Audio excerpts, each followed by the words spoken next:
At the end of the day, it's not about what you have or even what you've accomplished. It's about what you've done with those accomplishments. It's about who you've lifted up, who you've made better. It's about what you've given back. Denzel Washington. Welcome to Inspire Vision. Our sole purpose is to elevate the lives of others and to inspire you to do the same. Catherine Duncan, welcome to the show. Great to meet you today. Thank you. Hey, it is great to see you. You were just telling me before we started recording that you were on TV this morning. Yeah, I was on Good Morning Arizona talking about energy boundaries. Very fun. Energy boundaries? Yep, energy boundaries. We are energy. We have an energy field around us, an electromagnetic field, and we can actually work with this energy field to not take in energy from loved ones, the chaos of the world. And it's something I've practiced for 20 years. Wow. Okay. So we're going to talk about that in just a minute. What I'd love for you to do is share with the audience who you are.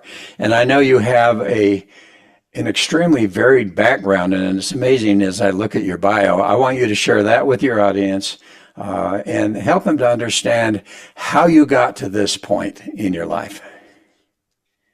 I am an integrative spiritual consultant, and I have a private practice where I work with people one-on-one, providing emotional and spiritual support. I do quite a bit of public speaking, and then this last year, launching my first book, Everyday Awakening, nationwide, which is so exciting. I'm an ordained minister, board certified chaplain, spiritual director, and just passionate about whole person healing, studying it for the last 25 years. And I'm certified in a range of healing modalities. And so my background, it was listening, coming within, listening to the guidance that really started. How did I get here? I started when I was 11 years old, facing into dying as a very young child. I'm a survivor of having a very rare childhood cancer. And my parents were told I had a 20% chance to live. This is in the 70s. It was quite grim back then. They had no anti-nausea drugs.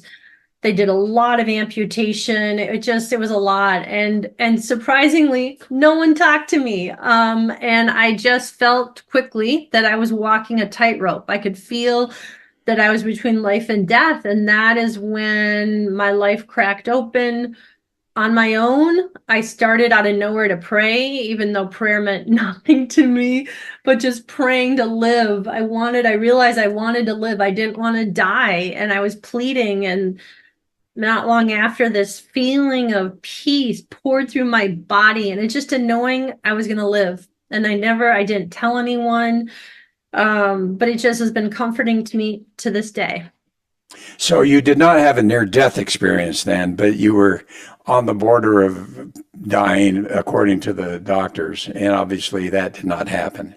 And fast forward, in my 30s, I did have a near-death experience. I was whitewater rafting in Costa Rica on a corporate Time Inc. company trip. And I had what we would call a near-death experience that was really rough. And it was a turning point, actually, for me after many years of being an advertising executive, making lots of money at Time Inc.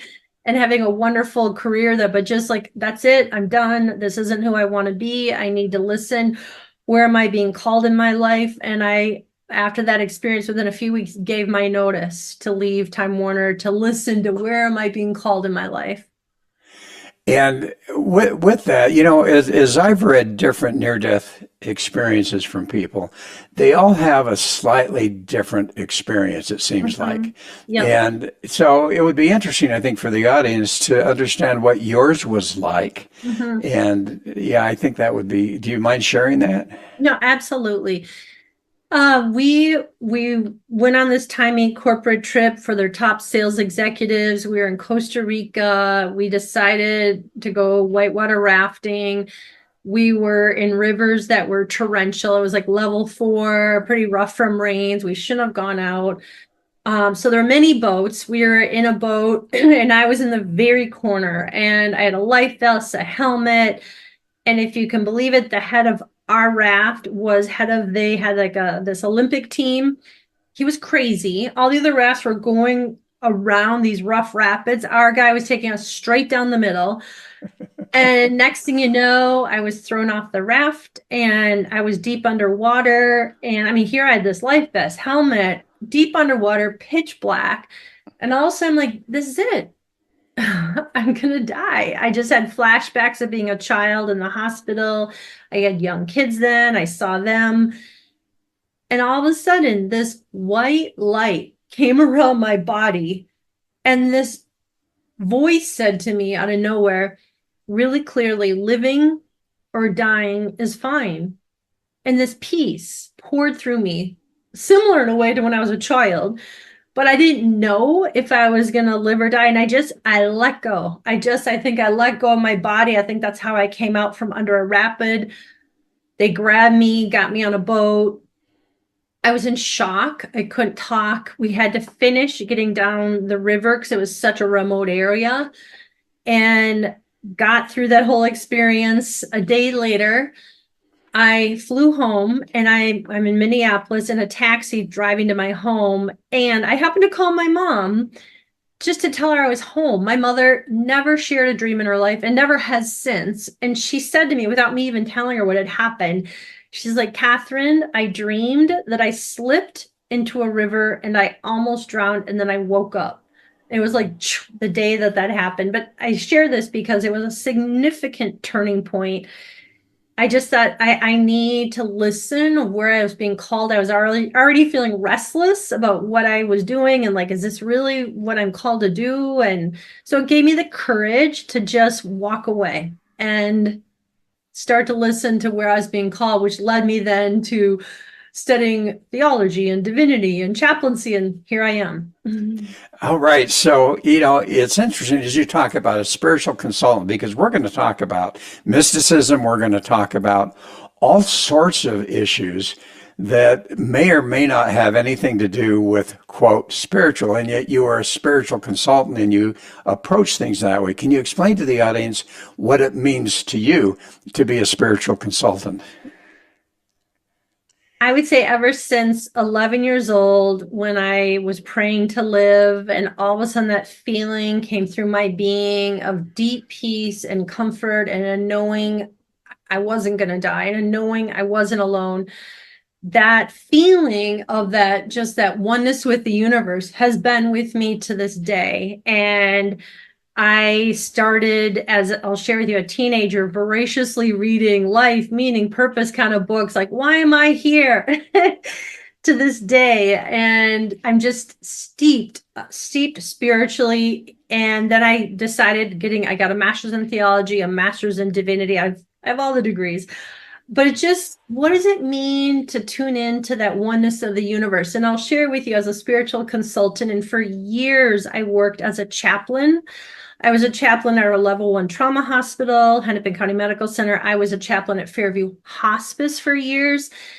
I've worked with thousands of people, and I believe in being ecumenical, inclusive. I think language is limiting. What is it for each of us, everyone hearing this right now, that sense of, is it a sense of flow of energy, true nature, God, Allah? I mean, I just, what is it for everyone? And this has been my life path. Almost most of my life, I have contemplated and tuned into that force, that life force, that universal energy that has guided my life. Well, and you're being politically correct by saying universal energy. So being a chaplain and, doing all the theology part, is there, as you talk about universal energy in your mind, are you speaking of God, or are you speaking of something else? Yep. So, and in my book, Everyday Awakening, I do use the language God. I mean, for me, the word God is actually very comforting, but I also will use universe, higher power. I'll use some different words. It's all okay. I think, I don't know, the more spiritually conscious, spiritually aware, mature you are, I think there's more of an openness. And I've just witnessed how those kind of words, people get hung up on words for the good, the bad. And what is, again, that feeling tone? And I'm just really open, even within myself, of how I use that language. Well, and it's interesting. I got back from Thailand just last month and spent a number of months there, and it fascinated me to see how they are so open. In fact, I went to one temple, because I love to take pictures. And I went to one temple, and off to the side was a smaller temple. And I asked the guide, "What is that?" And he Mm-hmm. says, "Oh, that's a Muslim temple." He says they built that so that everyone would have a place Mm-hmm. to worship and be comfortable. Mm-hmm. And so I find that, most people who have any kind of sense of deity or universal whatever, they really have that sense of openness and kindness and accepting of everyone, Mm-hmm. regardless of their beliefs. But Mm-hmm. you made one comment, and I want to go back to that and ask the question. You may or may not have an answer for that. Why are we here? Mm. I think we're here to learn to love. I do. I think our essence, our being is love. I think we're here to learn how to be fully alive and embody that sense of love, which is our true nature, how to love one another. I think that's how we differentiate ourselves. I think when we die, I think death is not an end. I've seen way too much as a chaplain, which we can talk about. But I think what we take with us when we die is our ability to love. That's why I think we're here. Well, and as you talk about, you've seen so many things. I think there's a great fear among many people about death Mm-hmm. and wondering what's going to happen after I die, or is anything going to happen? And of course, you have all the various thoughts and religions about, all right, multiple lives. So you've got the reincarnation people, you've got people that says there's just nothing. You have people that have the heaven and hell concept. You have many other concepts. What why so much fear, and how do we help people to understand, as you said when you heard that voice, that life or death, it's okay? Mm-hmm. Mm-hmm. Well, I think starting with, I think a lot of people in the US, a lot of people in the world live in their mind. They live head up. Their mind, their fast chattering ego mind runs their life. And when that happens, and like people like Eckhart Tolle, brilliant, love Eckhart Tolle, I do too. so great. But when we're in our mind, you're in the past, you're in the future, you're not even here. So cultivating moments of presence, just basic presence of, if it's your breath, if it's using your senses, if it's putting your hands on your chest and just breathing to just bring you down into your body. Our body's always in the present moment. So can you feel into just this moment? And it's in the moment, that sense of great peace and aliveness. It's there. It's not in our mind. So it's just starting people on the path of, where are you all day long, and how can you feel into just the preciousness of life right now? Well, and as I'm sure you've observed, being a chaplain and so forth, that as we get into the religious community, in my mind, there are only a few that really understand what we're here to accomplish. And Mhm. there's so much: do this, do that. If you do this, you're sinning. If you do that, you're sinning. You're going to hell, blah, blah, blah, blah, blah. What have you found in your process, in your, adventure that you're on? How do you help people to understand that those types of thoughts that Mhm. have been embedded within us are not actually fruitful to our overall happiness and joy, and perhaps even the intent of our lives here on the earth? Mhm. Great question. My training, which was a couple years as a chaplain, doing what's called clinical pastoral education, and my residency, you really learn how to walk alongside someone, to meet the person on their path. My role was never, and to this day is not, to convert someone or this is the path. That's not my role. However, if someone has a faith that's causing them undue suffering, then I can be directive and like, well, that's not the belief I hold. I mean, there's a fine line in the form of direction, if it's in fact even spiritual direction or chaplaincy work. And you know what? I've met people of all kinds and all faiths and all backgrounds. And I guess one takeaway as it related to what your other question was, is just death. And I will say, and I'll share if there's an opening and a flow, that I think death is not an end. I have seen and witnessed thousands of people leave their body, and our spirit goes on. I can't get into details like, where does it go? How does this happen? But physically, I mean, I see spirits, I see angels, I've seen people's energy like leave their body. I've seen people come back and see me within days after they've died. So I do not have one doubt that death is not an end. We transform. So helping people open into what's their truth, and how can there be an openness in understanding all of life? Okay, and as you talk about, you're seeing these people who have passed away, or you're seeing people who have had near-death experiences and actually come back, or both. All the above. All of the above. So that tends to get a little bit into mysticism. It does. And how do there's so many people who are so deeply, quote, religious. And so they think about mysticism as something that it's just kind of out there, and really they don't want to get involved. And, they'll read things in the Bible, maybe the Old Testament, about mysticism, and they label that a particular way. How do you equate mysticism, and what is your definition of mysticism relative to what you have personally experienced, and how does that relate to this overall sense of divinity within us, divinity outside of us? How does that work?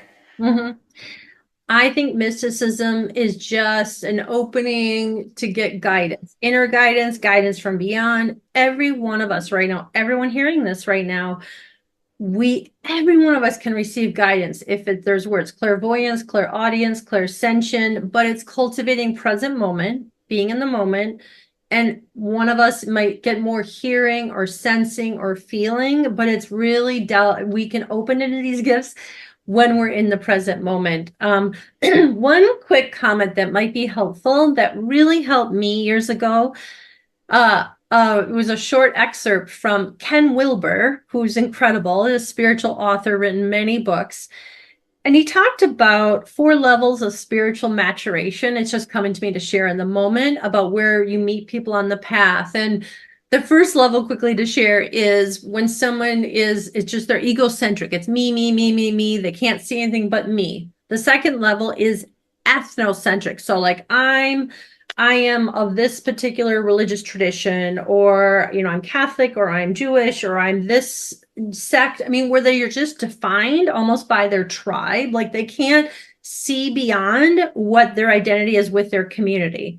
The third level is world-centric, where you're attuned to the world. And the fourth is cosmocentric, the world and beyond. So as you can imagine, my role as a chaplain, I met so many people, some that were fundamentalist, evangelical, to really liberal, to agnostic, to atheist. It's like, so you learn a sense, I think, of acceptance and openness, and helping wherever someone is on their path, how can they find and tap into that peace in their heart and soul?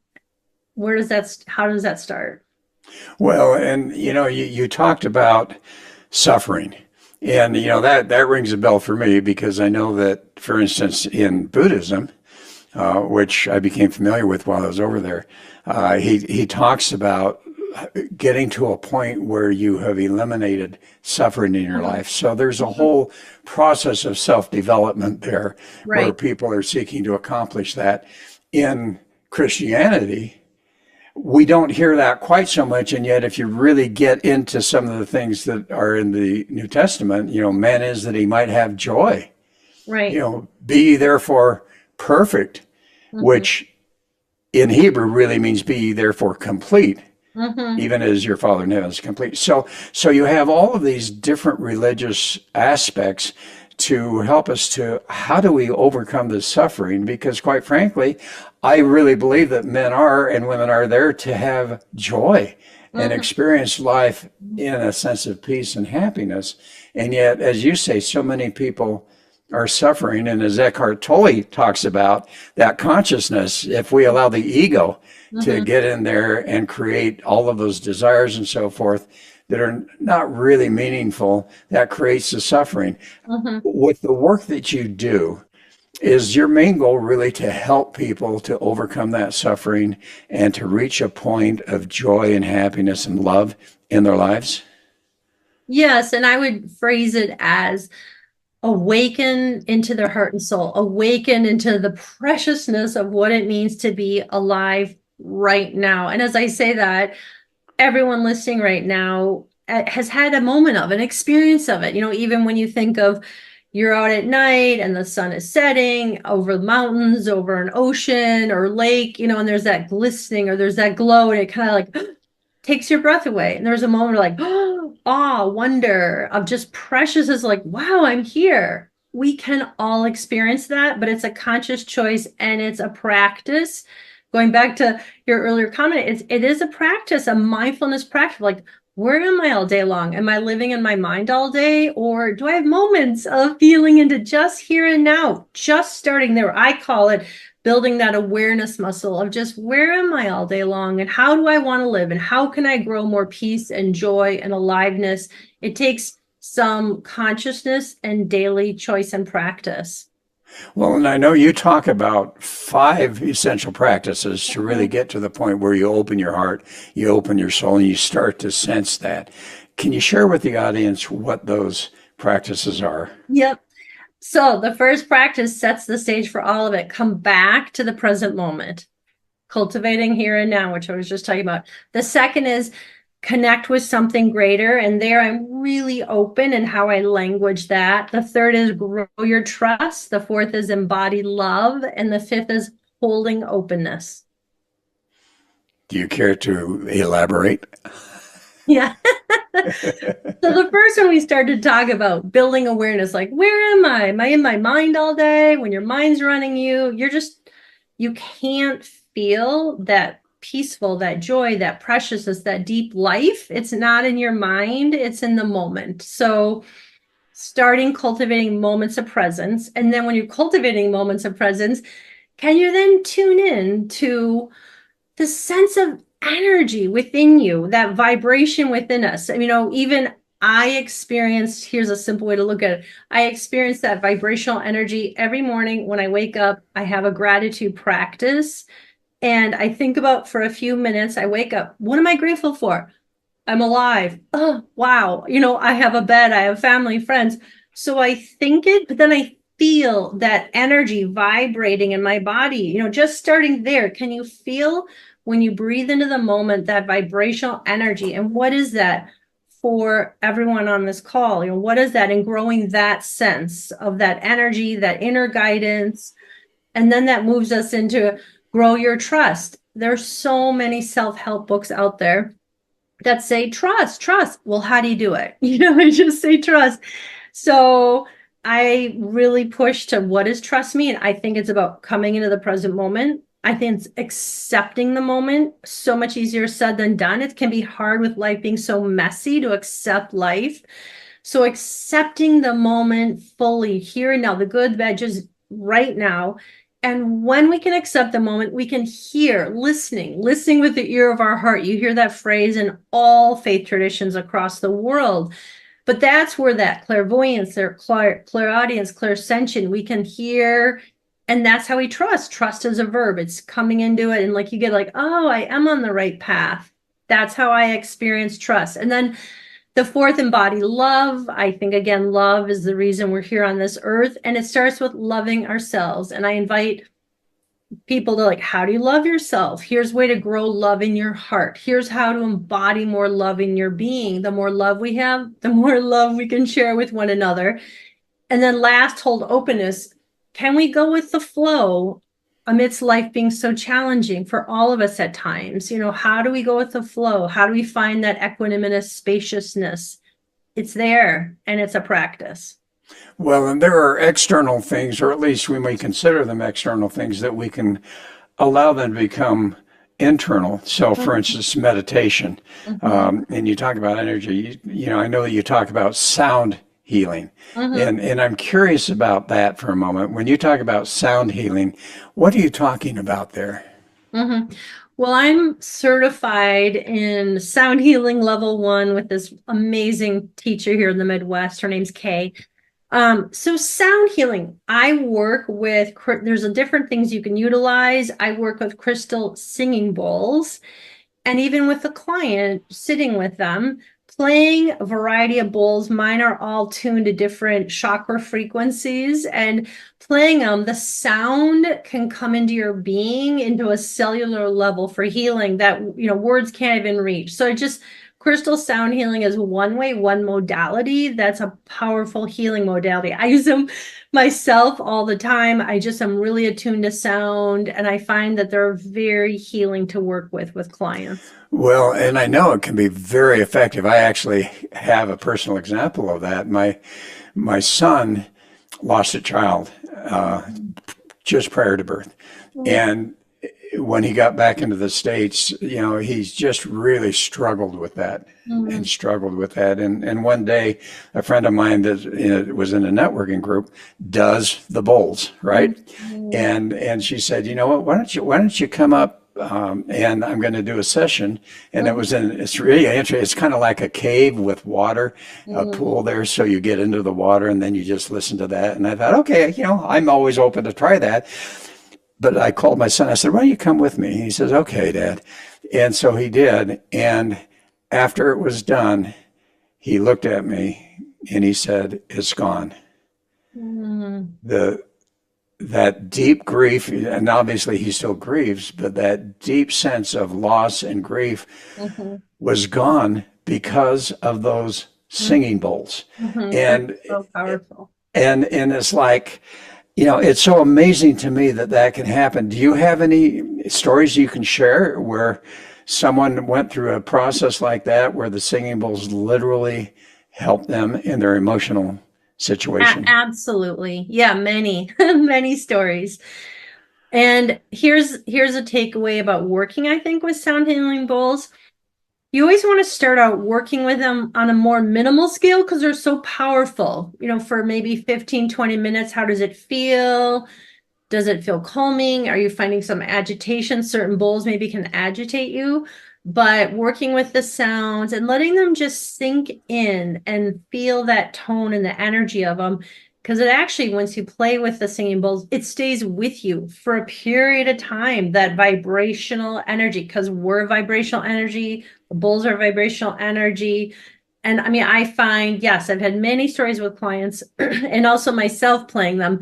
I will feel like my heart center just vibrating. I can feel it moving up and down, all the way up to my crown chakra, to my base, just vibrating. It's powerful, and I can feel my energy centers open even more. That's amazing. And then you get into meditation. How, Mhm. how does meditation work for people? It's just absolutely incredible. Breathing, meditating, and this stems back to the 70s. Dr. Herbert Benson, Harvard professor and doctor, who coined the word relaxation response. We know when you sit doing breathing for 5 minutes, when you do a meditation, it physiologically changes our body. We can self-regulate. It lowers our blood pressure, our heart rate, our cortisol level. It soothes our body. So meditation, there's a lot of research out on this. It's really a wonderful healing modality. Well, there's so many types of meditation. I would say in the last couple of months, I've probably interviewed 4 to 5 people that talk about meditation in a different way. Mhm. This works, that doesn't work, and it's just like it's crazy. But as you talk about singing bowls and the frequencies, Mhm. that they can affect, and we talk about meditation, I know that there's one type of meditation called solfeggio where you tap into the different frequencies. Are you familiar with that? Um, Maybe a little. Not, I mean, I also, between meditation, you can do meditation with singing bowls. You can do meditation with using your voice, what's called toning. I mean, there's just a lot of different ways. And I would say I invite people, like, what speaks to you? Is it breathing? Is it meditating? Is it qigong, body movement? Yeah. But so tell me for a moment what that is exactly. Well, so it's literally going in and talking about the frequencies that affect different parts of the body, the chakras and so forth. So it's very similar to singing bowls, Mm-hmm. only you listen to them and they have developed all these meditations that allow you to do that. So Yep, yep. it just gets to be very fascinating. So Mhm. as you talk about that, let's talk about, without revealing, names and so forth, share with the audience an experience you had where you've literally helped someone that's just facing a really challenge in their lives. And what was the process that you did, and how did you help them, and what was the end result for them? Mhm. Well, I've had many experiences. Just One, one. yeah, one that comes to mind was a corporate executive man, very successful, done really well, but feeling pretty numb, feeling like just a numbness to life, to his family. And yes, we started out talking, like talk therapy, but then I led him in 5 minutes of a breath exercise, just breathing in peace, breathing out stress. And there was at the end just like a kind of a feeling like, here I am. I just, because the numbness dropped and he opened into a sense of feeling his heart, his essence, and almost took his breath away. And he had tears. It was just like, wow, a dropping out of his mind that was just clenching. And I've had that happen with a number of executives, a number of doctors, of leading them in a particular, if it's a breath, if it's a meditation, where there was just a notable dramatic shift in the moment. So do you focus on those imprints that we got as we were children, or even the generational imprints through DNA, the generational memory, all of those type of things? Is that one of your focuses, and you find that that's really the focus of what, if it's traumatic or unkind or whatever, that's literally what's affecting our experience in life? Yes, with people I work with, if even just going back to what's called attachment theory, how they attached as an infant, a child with their parents directly implicates how they attach in their relationships to this day. So yes, if there's some unfinished, unresolved trauma, blockages, themes of which is so common. I'm not enough. I never heard I was enough. I was told it, seen but not heard. You have to unearth that to some extent, to move through it, to process it, to integrate it, to get it in the front of your brain for what's called neurocortical integration, the thoughts, the feelings, processing it to heal. And the pathway to healing is feeling of feelings. It is, even just little bits at a time. And I have found with many people I've worked with that there can be something from childhood, an experience that just stuck within them that they've just blocked, they pushed down, and the tremendous healing happens when it can be unearthed and named and slowly processed. If it's processed verbally, then through body movements, then through breath, then through feeling. That's how healing and the integration happens. And does the processing actually remove it, or does it just help someone to become mindful enough that when it comes up, they recognize it's no longer going to affect them? I'd say a lot of it can be released. So love, light, peace can come in. Can there be still a very thin thread that can carry on through some of a lifetime? Yeah. But I think I do fully believe we can all heal. It's a choice, and it takes some real courage and strength to decide, I want to heal. I want to feel more. I want to feel love and joy in my life. Well, let's talk a little bit scientifically, because as you're talking about that literally, as we talk about the brain has developed neural pathways Mhm. based on those subconscious beliefs. I mean, bottom line is that is the main controlling factor in our lives. The Mhm. conscious is very minimal, as I understand it.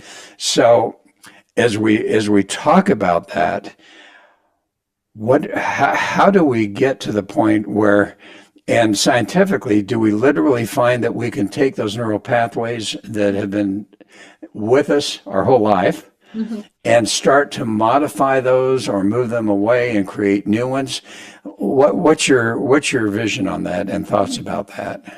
Well, two pathways we can go. One, I'm trained and certified in neuroplasticity, and that is what we think and feel in our environment, shaping our brain all day long till the day we die. So we can rewire old negative thinking patterns, worry, anxious patterns by just bringing it into and creating positive new neural pathways by bringing it, number one, into awareness. When we can name what that loop, that worry loop, that fear loop, that anxious loop, when we can name it, calms our nervous system. Number two, when we can name the feeling, not always easy, it calms our nervous system. Number three, when we can feel it, it will start to dissipate. And then number four, growing the good, marinating in the positive, a positive image. That truly is what's creating those positive new neural pathways.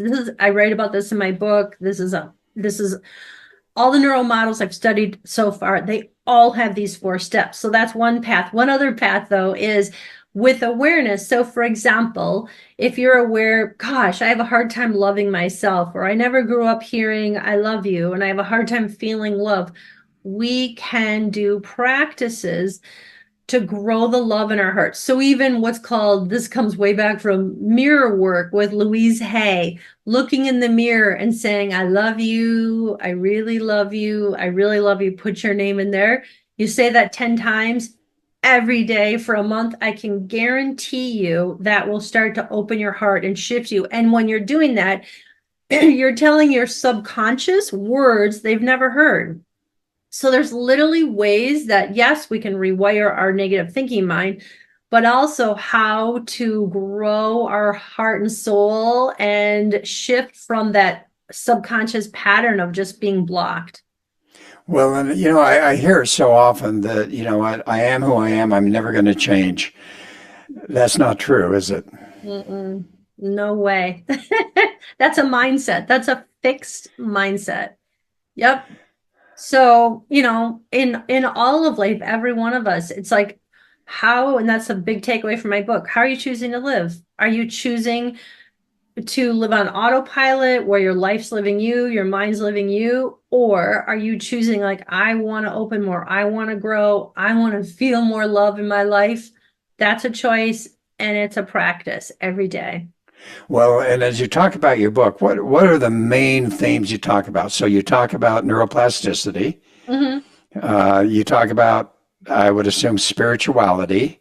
What are the things that you talk about in your book that would be intriguing for people? Yeah. So the 5 practices we just talked about are the core of my book, but I also have 42 exercises in my book. So my book is not just in your mind theory, but let's try this. Let's try all these different angles to come at feeling into just this moment. So exercises of breath or meditation, or how to work with body, or your body movement, how to work with energy, how to work with your voice. I have many different angles to come at these 5 practices for the reader to actually experience it, to really like, how is this for you? Let's try this, and be open to what speaks to you when you're reading the book. Well, and I'm curious, you talked about energy boundaries that you Mm-hmm. were talking about this morning. What exactly is that? And how does someone develop enough of an energy boundary that they are really protected from all the negativity of the outside world? Mm-hmm. So we're energy. Everything is energy. We have an energy field around us as far as our arms extend, called our aura. It's an electromagnetic field. So we actually can work with our field not to take in energy of those closest to us, the chaos of the world. And I'll share with you, so exciting. The medical community is finally acknowledging this. In the recent edition of the #1 medical textbook in the United States, called Integrative Medicine by David Rakel for integrative doctors, they have a snippet on this. So I'm just sharing, this is finally being seen in the medical community. So here's some ways. I'll just give you a few. You can visualize, and I write these in my book, you can visualize like a white light around your body forming into, as far as your arms extend, an eggshell, a bubble. I always have a hole at the top for light and love to come through. so that any negative, heavy, harmful, tough, rough energy can just hits the eggshell and drops away. Same analogy, eggshell, hole at the top with mirrors on the outside. So just visualizing mirrors where that energy hits the mirrors and drops away. One more way, this is what I do every day and have for 20 some years. I set through words and intentions for a minute in the morning, every morning of my life for the last 20 years, where I want to send love or peace out. So I choose love. So I'm going to send, I'm going to send 70% love and only taking 30, or 80, 20, 90, 10. I do 90, 10 because I'm really empathic and I get a lot. So I just say I'm going to send 90% love to everyone and anything that I encounter today. And I'm only going to take in 10%. And I say that a few times and I can feel my energy boundaries just set up. And it's like, oh, here I am. I just have breathing room. It's life-changing. Wow. So as you think about, and you've said so many fascinating and good things, but as we close, what would be a message that you'd like to share with the audience?